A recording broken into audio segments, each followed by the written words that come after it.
This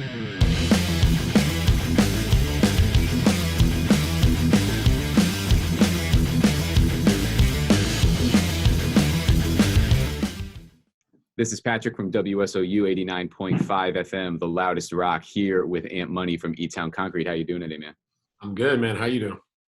I'm doing great. So we're just going to get right into it. I wanted to ask about the band's origin. So I know that E-Town originated in Elizabeth, but tell us more about how you guys became connected and some of the first music you played and wrote together. We got connected from going to school together. You know, we all went to public school in Elizabeth, and there was a music program in there, and just sort of organically, you know, we're hanging out and started jamming, and the other guys in the band had older brothers that were into different like metal bands, like, you know, Megadeth and Iron Maiden and all that, and so they by default started learning to play guitar and learned instruments. And then when I met them, they were already into music and they got me into it. And then, you know, we started jamming, formed a couple sort of like baby bands before E-Town, and, you know, just fun. And then E-Town sort of was the one that stuck. So that's cool. So you just touched on it a little bit just now, but how did the music you guys were listening to at the time, both you and the rest of the band, influence your sound early on? I mean, you know, we started pretty young, so everything at that age is just you know, you're kind of a jumble of all your influences. So yeah, at the time, you know, I mean, I personally was into a lot of hip hop, you know, more so than the other guys, and that obviously became an influence in the band. But you know, the metal influences range from, you know, Metallica, Megadeth, sort of like your traditional metal, into even like grunge, whether it be Nirvana or Soundgarden, or, you know, Alice in Chains was a big influence, and sort of evolved into, you know, as we started playing shows and getting into the scene, started to learn about hardcore, and got into bands like Hatebreed and Madball, and, you know, just it became a jumble of a lot of these different influences together, and just, you know, came out in our music. Yeah, definitely. So you already touched on it a little bit. You said you formed a lot of baby bands before E-Town was the one that stuck. What were some of the first songs you guys recorded as E-Town Concrete? I thought you were going to ask about first songs we ever wrote or recorded in general. I'll tell you, the first song we ever made in school was a song called Fish Stew, and it was like 3 chords, and, you know, it was one of those like stupid 15-year-old type songs, first ever time like jamming and stuff. So that's a fun fact. But our first like E-Town songs, we used to jam in our drummer Teddy's basement. Thanks to his parents for allowing us to make a bunch of noise and you know, disrupt the household like that. But I think the first song we ever wrote was a song called Front Street, which is on our demo, our first demo, or red demo as it's known. All those, I mean, those were our first song. That whole demo was our first like few songs we wrote, but the song Front Street was, I think, the first ever song we wrote as E-Town. So red demo were all of the first songs that you guys recorded. What was it like, your first experience recording in an actual studio and making music and releasing it? Because it's definitely really surreal for people that young who had previously only been in high school bands. Yeah, I mean, we initially recorded a bunch of that stuff just like on a home like 4-track, you know, at that time it was cassette tapes, and we were like recording it on a 4-track like Tascam recorder. But then I think we booked just a couple hours in a studio locally, and just, you know, basically like played it all live and just knocked it out. So it was you know, it definitely felt like a you know, a moment, or the first time being in like a real studio and stuff, even though it was fairly quick and low budget anyway. But, you know, just to have a final product on like a DAT tape at that, you know, at that time it was DAT tapes. Now everything's digital, but we had like these huge kind of, I don't know if anyone even knows what that is, but it was like looked like a big VCR tape in a way, but it was digital recording at that time. So felt cool to have something like that. Yeah, it sounds cool. Now, while you were recording some of your first demos that made it on the red tape and just recording your first songs, what was the New Jersey hardcore scene like at the time while you were playing live shows? At that time, New Jersey specifically, I mean, well, yeah, I remember our sort of like direct scene was bands like One for One, Bulldoze was popular at the time. Um, Life of Agony was like one of the biggest or hottest bands, which I discovered on WSOU. Um, you guys used to play them all the time. They were from Brooklyn, but still local. And yeah, that time was like I just remember Life of Agony, Clutch. Even though they're not really hardcore, one of the first shows that first hardcore shows we went to was Life of Agony, Clutch, and I think Madball Open. But it was around that time. It was like the true Jersey bands was One for One was probably the biggest, and Fury of Five obviously they were sort of just starting as well, but they were they quickly kind of took off, so they were a big influence and sort of like big brothers to us. So What were some of your favorite venues to play during this time? any at that time, any venue that wanted us, really, we were down to play. But we ended up playing the Pipeline in Newark. It's no longer in existence, but that was one of the first venues we played, and first venue we ever headlined and sold out a show. So that became sort of our go-to. We played Screwy Louie's in Kearney. We played the Saint in Asbury. We played Stone Pony a bunch of times, which was awesome. And then they sort of banned us from playing there. Birch Hill, Chrome, Sports World was our first and only ever show in Elizabeth, New Jersey. So yeah, there was sort of like a lot of venues that were one-off type venues that didn't really last long, but it always, at the time, Birch Hill became a real mainstay for us. It was Pipeline when we were sort of developing. Then we went to Birch Hill as we got bigger, and then Starland became like the go-to. Yeah, that sounds great. Now, you released your first full-length album, Time to Shine, in 1998, following the release of the two demo tapes, the red demo, green demo, and your 7-inch record. How would you describe your experience of making your guys' first full-length record? Well, we made it at Tracks East in South River, recorded by Steve Evans, who had gone on to become like big producer for a lot of really really big like metalcore bands. At the time, he was just starting too, so it was kind of cool that we ended up having him record our first album. But I remember it was really we just saved up what we could. We booked 10 hours straight in the studio, and that was it. Whatever was done, and we recorded it all live.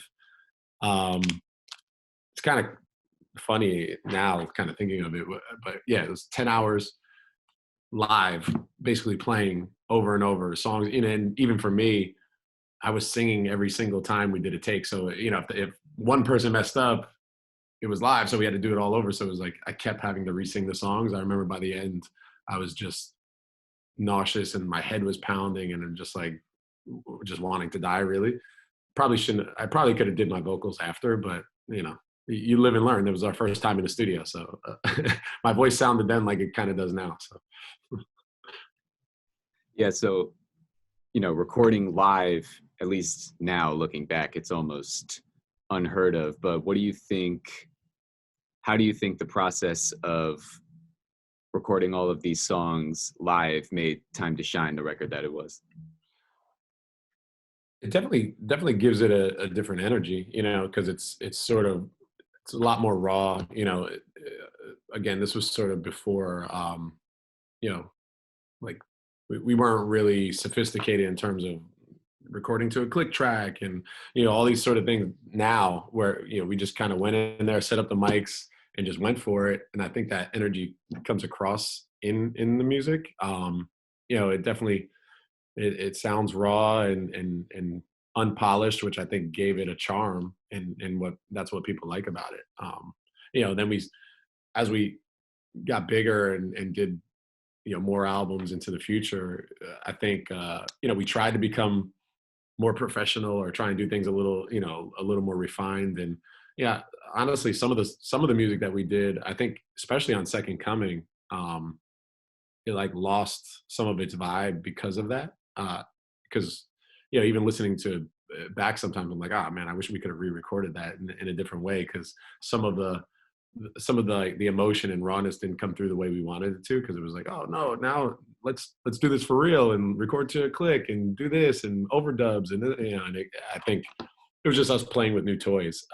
But that's why Time to Shine stands out as, like, not only being our first album, but it was just sort of like this raw kind of encapsulation of what we'd been doing.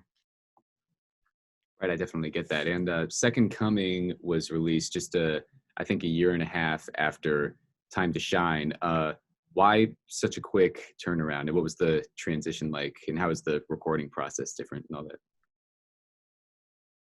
that? It was, well, we Time to Shine. We had a lot of those songs for a while since we started. Some of those songs were on the demo, so it was a collection of songs we'd made over a few years since we formed the band. So to us, some of them it was just kind of old. So we were excited to put out new music and write new stuff. And again, as we started to get some more popularity, we were excited to try and put out another album and continue the momentum and all that. So yeah, Second Coming was like sort of our first attempt at like trying to experiment a little more musically, trying different things, and expanding beyond just like more of the simple hardcore hip hop sound. We had other, I think, nuances and influences in there. And that I think also was sort of speaking to just the type of stuff we were listening to at the time. A lot of Deftones, that was like sort of that era, Quicksand, stuff like that. I think that came across a little bit. Candiria, we started playing shows with guys like Candiria. Their like syncopation and the different like time signatures and all that stuff. We used to see them live and be like, man, like that's we got to start doing something like that. And so I think you hear a little bit of that in Second Coming for sure. Yeah, I definitely hear that. And you just said how on Second Coming, you guys were writing a lot more songs, because on Time to Shine, a lot of the songs had already been written. I know that a lot of the songs on your red demo and green demo were written when you guys were just 15 years old, and you kind of took from the archives on Time to Shine. But for Second Coming, was the songwriting process any different now that you guys were a little more grown up, like you said, a little more sophisticated in what you wanted to do? Yeah, no, it was definitely more intentional. When we first got together, it was just like, oh, we're jamming, having fun, and didn't really expect anything to come out. Like we always hoped, like, oh, like hopefully we could, become a band that could play shows and get popular. But a lot of that stuff was just us just doing it. Where I think Second Coming, there was more of an intent behind it of trying to become a bigger band, and and I think our process changed a little bit too. Like we're in like a proper rehearsal studio, and we had like it was a lot more. Again, thinking of influences, Fury of Five was a big influence, sort of up to that point. And then I remember we used to go to their rehearsals in Red Bank, and it was just run like a military school. Like, it was just so, everything was regimented and strict. And, it was kind of, I don't know, we definitely tried to apply that to us in that time. And during that time, we even used to rehearse at the same studio as they did in Red Bank. So we definitely, I think you feel some of that in the Second Coming. There was some of that more like rigidness, whereas like Time to Shine was a little more loose and just, kind of, free flowing.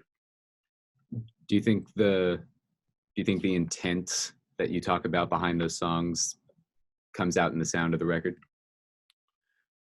Yeah, I mean, to be honest, to me, Second Coming is a little like, it just feels like I wish we could have I wish we could re-record it. Maybe we will at some point. You know, we always talk about kind of re-recording some of the stuff and fixing some of the things when you listen back. Because also you got to think at the time, you know, we never really had a record label or anything, so we were always paying for studio time and everything out of our own pockets, which, you know, we weren't making much money, so we were limited by that. So even when we were recording an album, it wasn't like, oh, let's just redo this, or we don't like the way. It was sort of like, nope, you get what you get, deal with it. And you know, there's a little bit of that for me with Second Coming, because I feel like some of those songs we could have they could have been recorded better from our performance standpoint, and they would have probably come across even better. So yeah, like for me, Second Coming isn't my favorite album. There's a couple songs on there that I think are like classics, you know, like Soldier, and you know, people love Dirty Jersey. I personally don't like it that much, but you know, we play it for the people, you know. But some of the songs on there I think stand out. But overall, I wish we could have taken our time a little more with that, and uh, just had better performances. Yeah, that makes sense. Now, finally, in 2003, you released your third and probably most well-known album, Renaissance. In your opinion, why do you think the songs on this album seem to have brought you guys the most commercial success? I think it was Renaissance was a nice blend, I think, of Time to Shine and Second Coming. We sort of took some of those elements that made us, you know, what we were early with the rawness and the more kind of like, you know, just like, I don't know, like thuggish appeal with Second Coming, which was a little more metal and had all these other crazy kind of, you know, like I said, time signature experiments and all that kind of, where, you know, Renaissance, I feel like we found a good balance on mixing the two. And also it was the first album, the only album we actually even had a budget to record. And so we went in with like an actual producer and, you know, took our time doing it. And I think sonically it sounds really good, better than our other albums. And yeah, we just, I think, found a nice balance and hit our stride a little bit with that one. And so, you know, some of the songs on there, you see us still pushing boundaries and doing things, but it was also, you know, I think it also resonated with the people that liked us from Time to Shine. So. And that makes sense. Now, you said how on this album, Renaissance, you had a budget and a producer, and it was very structured, a lot like Second Coming. But why do you think Renaissance really made you guys find your sound with this structure and this intent, as opposed to Second Coming, when you kind of had the same mindset?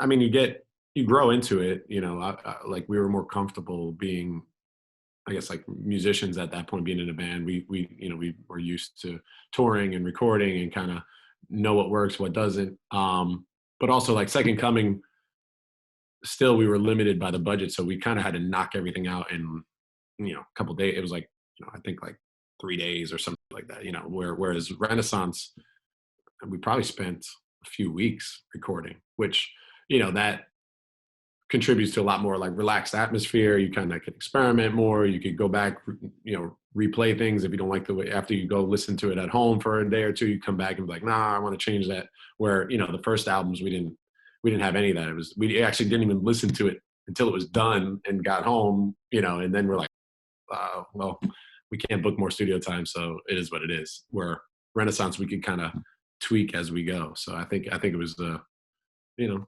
sometimes having a bigger budget helps.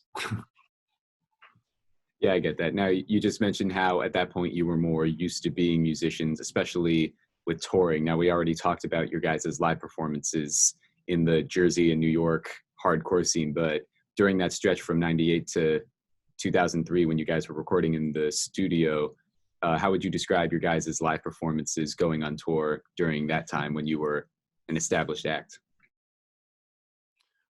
I mean, I always took pride in the fact that I thought we were a really good live band, because we took it seriously. You know, like a lot of bands sort of just go out there and it's just, you know, they're just in the moment, and like, which that, you know, it works for them. You know what I mean? For us, it was like almost like competition. Like we were like competing with ourselves. We were competing with the other bands that were on the bills, or whatever. We just wanted to be the best band like on the show. So um, and it was almost like sports in a way, like the way we practiced and the way we and like the show was game day. um I think that comes across because we definitely cared about our live performance and wanted to be tight and wanted to impress people.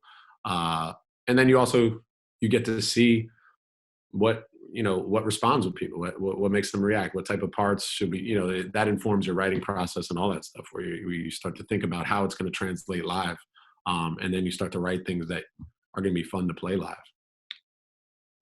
Yeah, that definitely makes sense. So do you think that, so you just said that a lot of your songwriting is with the intent of a live performance in mind. Do you think that influenced your songwriting more early on because you were recording everything live, like on the demo tapes and Time to Shine, and you kind of brought that back later on?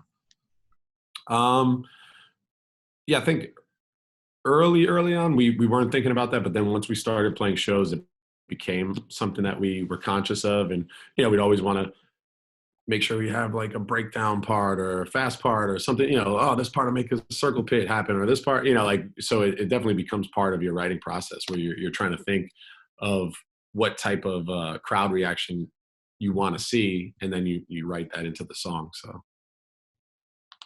Yeah, that sounds like it's an interesting technique. So last you spoke to WSOU, you sort of described yourself as semi-retired, sitting on a beach in Miami, but you said you still like to play a few times a year for fun. What effect did the pandemic have on you as a musician and a performer who may not have been in the studio but still enjoyed playing live shows for your fans?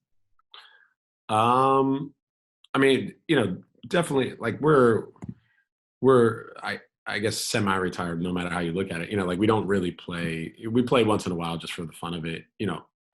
I wish we could play all the time, but it's just uh not realistic with just life. Life happens, and that was part of why we sort of ended it when we did in that way, because I never wanted to be one of those bands that just sort of like a weekend warrior living in like the past glory and all that. And so, we sort of abruptly just ended our active, career in that way. And I think it's actually turned out well, because now it gave people a chance to miss us, and we didn't overstay our welcome. And so now we could come back every once in a while and have fun like we're doing. And it's interesting because even I think, like, in a weird way, we're kind of more popular now than ever, because with internet and social media and like streaming, I think a lot of younger kids are discovering us, where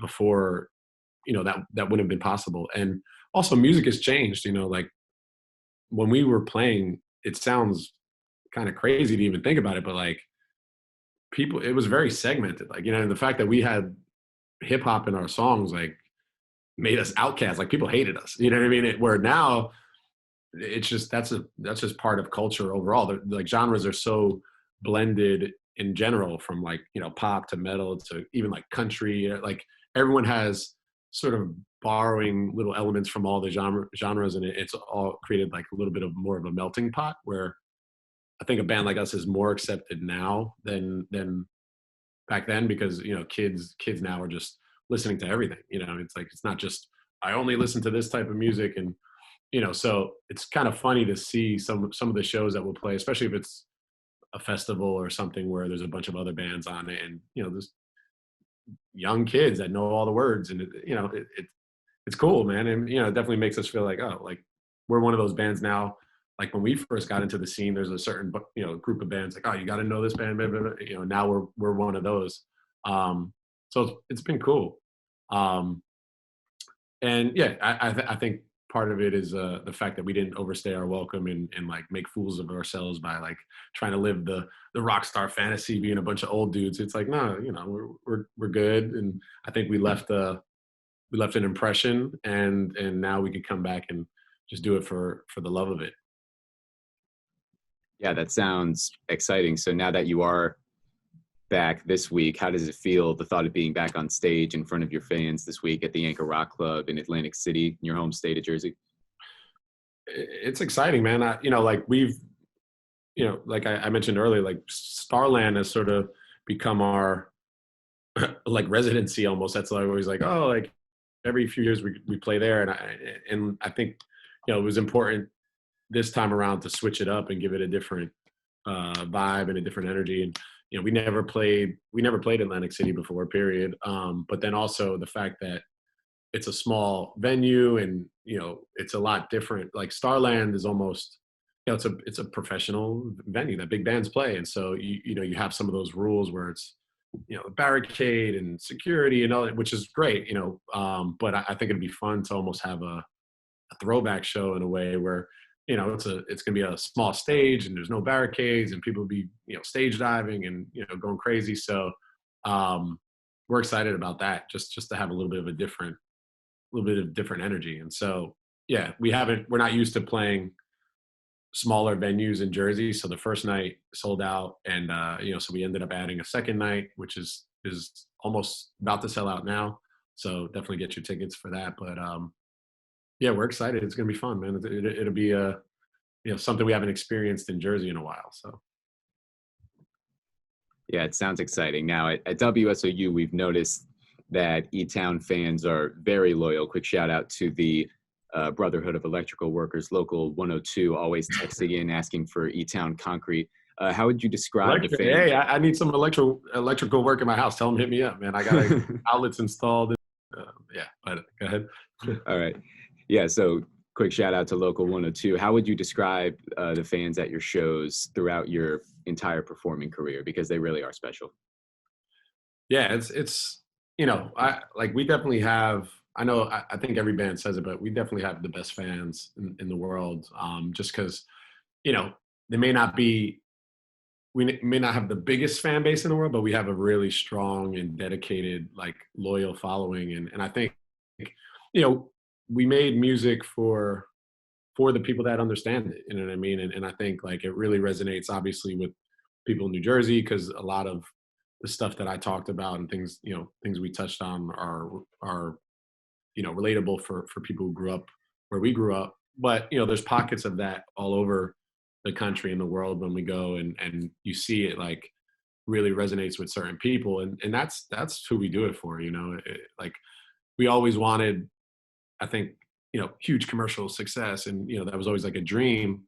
But and I think part of towards the end of our career, that was like what maybe got us a little like jaded, and the fact that there was other bands that were kind of doing similar things that we were doing, but like in a more watered down way, and they were blowing up and having all types of success, and we were a little jealous. And I think after stepping away and kind of being able to look back and reflect a little bit, you're thankful of like, wow, like we've gotten opportunities to go all over the world. We met amazing people. I don't know how many times people have come up to me at a show or, sent us a message, like how, our songs have helped them through some difficult times, or what, my lyrics mean, to them. And, that's the type of stuff you really do it for. And we learned to really appreciate that. And yeah, like E-Town fans are strong, man. Like anywhere, anywhere I go, like if someone is a Jersey transplant from somewhere and they're like, oh, E-Town, it's like, I love it. And so definitely a special breed. Yeah, the E-Town fans really are something. Now, you touched on it a little bit earlier, because we have E-Town fans that have been loyal since the Red and Green demos, but now, especially with the digital age and social media and streaming, what's it like for you to see so many young people who weren't even alive when you guys recorded your first songs now becoming loyal E-Town fans as well? I love it, man. I think the first time I actually realized that, it was I don't know how many years ago. It was the This Is Hardcore Fest in Philly. We played at the Electric Factory. It might have been like 7 years ago. I don't remember, but it's a big festival, tons of bands on it, and we were one of the main bands. And I'm always kind of like, insecure about this. When we're with like a bunch of bands, I'm like, ah, man, like no one's even know who we are. No one's sticking around for us and all this because we're on later in the lineup, and then we go on just because also too like I'll look at the crowd and I'm kind of gauging. I'm trying to, all right, I don't know, these don't look like E-Town fans, and then you go on and it's like all these young kids and they just knew all the words and we're going crazy, and I was like, oh, this is different, because we hadn't we play every few years, so there's like spaces where you kind of forget about that, and then that was like the first time I realized like, wow, definitely accessibility on the internet has changed. It's lowered the barrier to entry to discover new bands and new music, and so like it's really cool to see this newer generation of hardcore metal kids discovering us and how they're reacting to it. And so, yeah, I love it. Yeah, it really is amazing to see. I'm sure you're excited to see all these people, the old fans and the new fans, come out this week at Atlantic City. So make sure you check that out. If you haven't already, get your tickets to E-Town Concrete at Anchor Rock Club this week. And Money, thank you so much for doing this. Is there anything else you want to add? No, that's it. I mean, thank you. I appreciate you. WSOU, you guys have always been a very important part of our career, and without WSOU, we definitely wouldn't be here. At this point, you guys helped start it all off for us, and keep it alive. Every once in a while, I'm in the car and I'll hear my voice. I'm like, oh, that sounds familiar, and I'm like, oh, that's E-Town. And so that's always fun. So we appreciate the support from you guys always. Yeah, we appreciate blasting you guys on the loudest rock in Jersey and the 5 boroughs, and we'll make sure to keep doing that. And Money, thank you so much. Thank you, man. Appreciate it. This is Patrick with WSOU 89.5.